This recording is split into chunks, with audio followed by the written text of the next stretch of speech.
Good morning, student.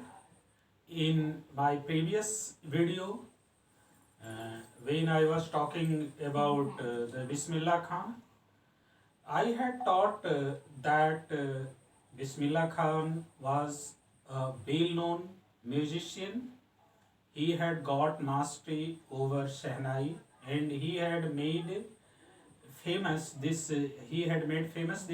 musical instrument in entire world. And for this great achievement, he was awarded with Bharat Ratna.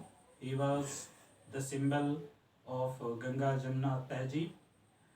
And I will start this chapter. I have already given you intro about the chapter. So let's begin. शुरू करते हैं. Emperor Aurangzeb banned the playing of musical instrument called pungi in royal residence, for it had a shrill, unpleasant sound. शासक औरंगजेब ने अपने राज दरबार में पुंगी पुंगी बजाना बंद करवा दिया था. उस पे बैन लगा दिया था कि कोई भी उसके राज दरबार में पुंगी नहीं बजाएगा, क्योंकि पुंगी की आवाज़ जो थी, पुंगी से जो म्यूजिक निकलती थी, साउंड निकलता था, वह बहुत ही कर्कश होती थी. वह सुनने में अच्छी नहीं लगती थी. पुंगी became the generic name for reeded noise makers. पुंगी जो थी वह कोलाहल उत्पन्न करने का प्रतीक बन गई थी, मतलब नॉइज मेकर का प्रतीक बन गई थी. वह मधुर ध्वनि नहीं उत्पन्न करती थी. Few had thought that it would one day be revived. बहुत कम लोगों ने यह सोचा होगा कि पुंगी को एक दिन पुनर्जीवित किया जाएगा. चूंकि औरंगजेब ने इस म्यूजिकल इंस्ट्रूमेंट को बजाना बंद कर दिया था, इसलिए यह म्यूजिकल इंस्ट्रूमेंट लगभग बंद हो गई थी बजना. और बहुत कम लोगों ने सोचा था कि यह पुंगी एक नए रूप में आएगी, जो शहनाई के रूप में पहचानी जाएगी, और पूरे विश्व में इस इंस्ट्रूमेंट का बोलबाला होगा. पूरे विश्व में इस इंस्ट्रूमेंट को लोग पसंद करेंगे. A barber of a family of professional musician who had access the royal palace. एक नाई जो प्रोफेशनल म्यूजिशियन के परिवार से बिलोंग करता था, जिसका परिवार में संगीत के प्रति अभिरुचि थी, उस परिवार से बिलोंग करता था, और जो राज दरबार में आता जाता भी था, राज दरबार में आवागमन उसका था. Decided improve the tonal quality of the pungi. उसने निर्णय लिया कि जो इसकी टोनल क्वालिटी है, टोन है, आवाज है, ध्वनि है, उसको सुधारने का, उसको इम्प्रूव करने का उसने निर्णय लिया. He chose a pipe with a natural hollow stem that was longer and broader than the pungi. उसने पुंगी से बड़ी एक पाइप लिया, जो लंबी पाइप थी पुंगी से, और चौड़ी पाइप थी, और जिसके ऊपर छिद्र था.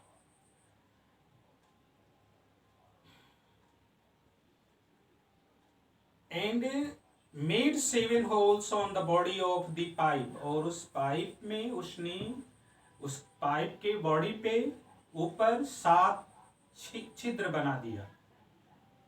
When he played on it, closing and opening some of these holes, soft and melodious sounds were produced. जब उसने उस पाइप के छिद्रों को खोलते हुए और बंद करते हुए उस इंस्ट्रूमेंट को बजाया, तो उससे मधुर ध्वनि उत्पन्न हुई. He played the instrument before royalty and everyone was impressed. उसने राजघराने के लोगों के सामने इस म्यूजिकल इंस्ट्रूमेंट को बजाया और सभी लोग इस नए म्यूजिकल इंस्ट्रूमेंट को सुनकर प्रभावित हुए, सभी ने प्रशंसा की। The instrument so different from the pungi had to be given a new name.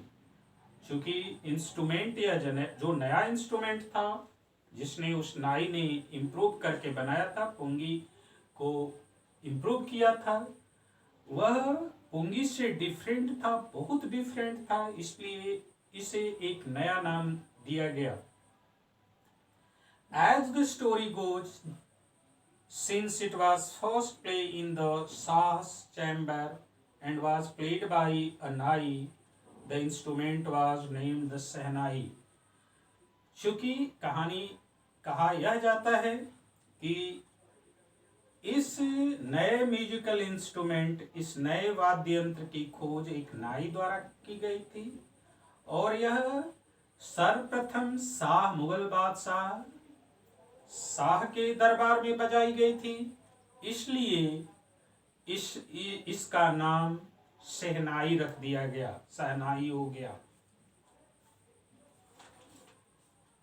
The sound of the Shehnai began to be considered auspicious। जो शहनाई की आवाज थी उसको पवित्र समझा जाने लगा, उसे शुभ समझा जाने लगा।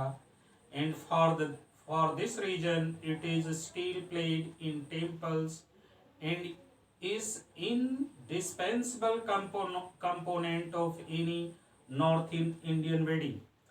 इसलिए यही कारण है कि इस म्यूजिकल इंस्ट्रूमेंट को, मतलब शहनाई को, आज भी मंदिरों में बजाया जाता है और उत्तर भारतीय शादियों में इस वाद्य यंत्र को बजाना शुभ समझा जाता है। वहाँ उत्तर भारत में जो शादियां होती हैं उन शादियों में शहनाई को बजाया जाता है।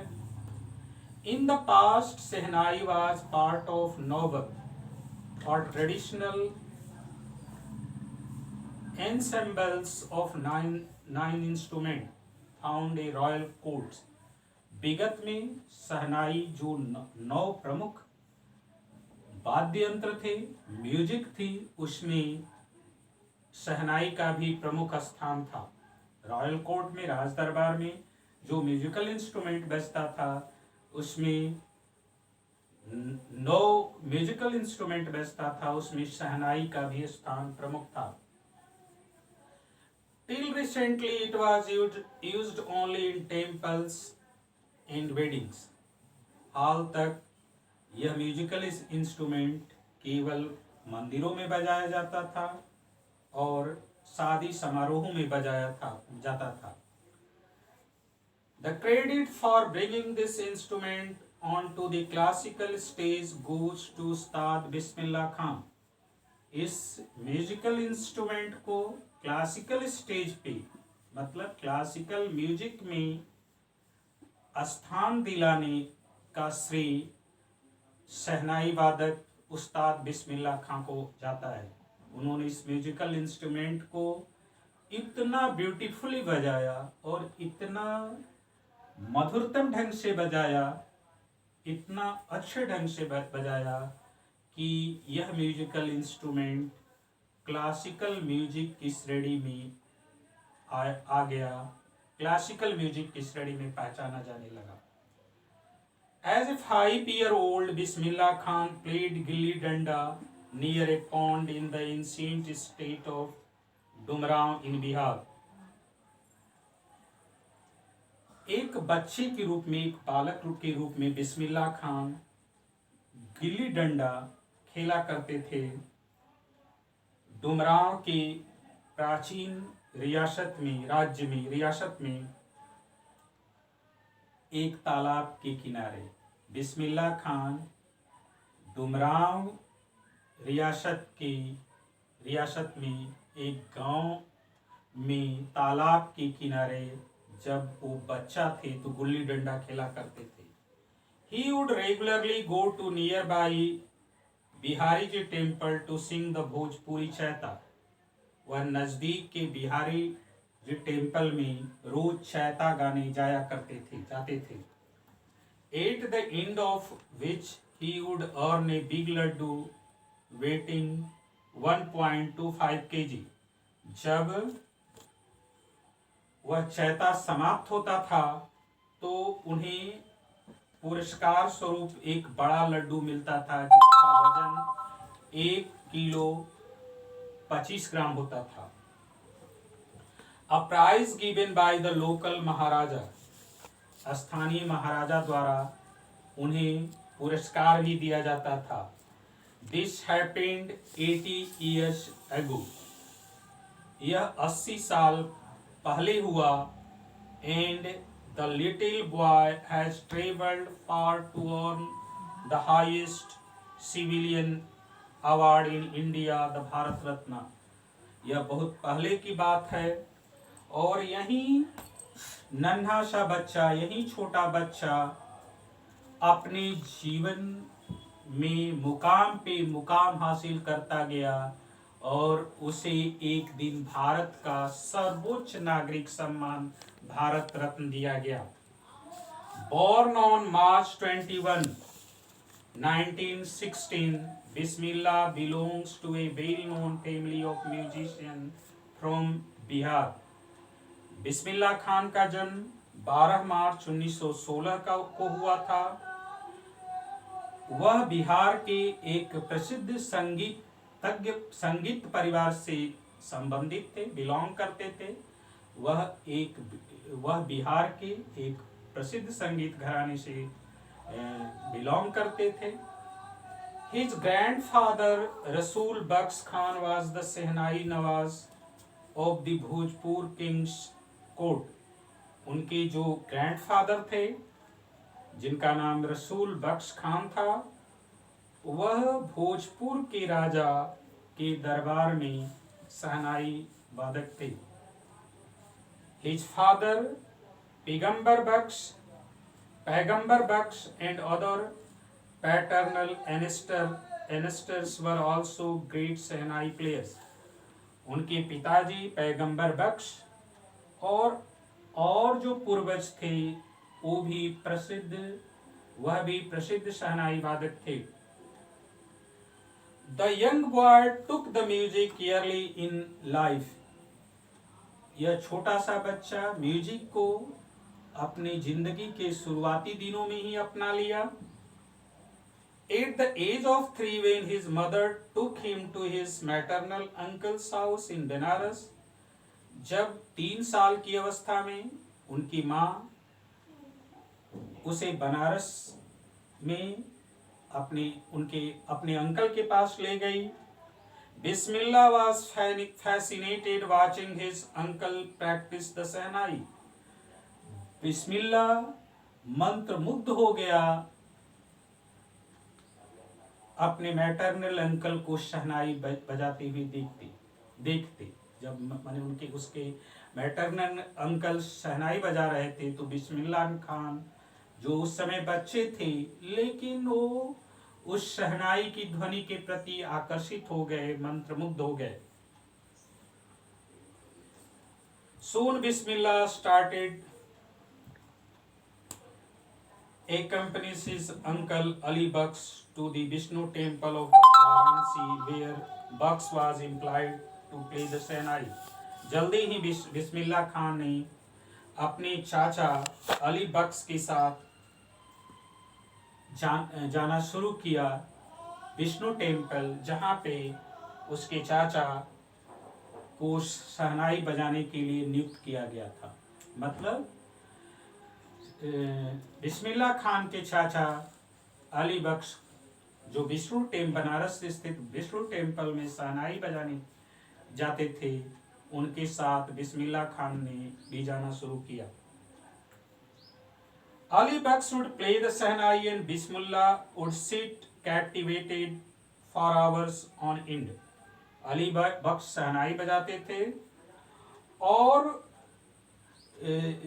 बिस्मिल्लाह खान उनके संगीत को सम्मोहित होकर सुना करते थे, पूरे तन्मय के साथ, लय के साथ पूरे मन के साथ सुना करते थे जब तक वो शहनाई बजाना बंद नहीं करते थे। Slowly he started getting lesson in playing the instrument and would sit practicing throughout the day। उन्होंने जल्दी ही शहनाई की ट्रेनिंग लेनी शुरू कर दी और वह पूरे दिन शहनाई बजाया करते थे, मैंने प्रैक्टिस किया करते थे। शहनाई बजाने का प्रैक्टिस बिस्मिल्लाह खान दिन भर किया करते थे।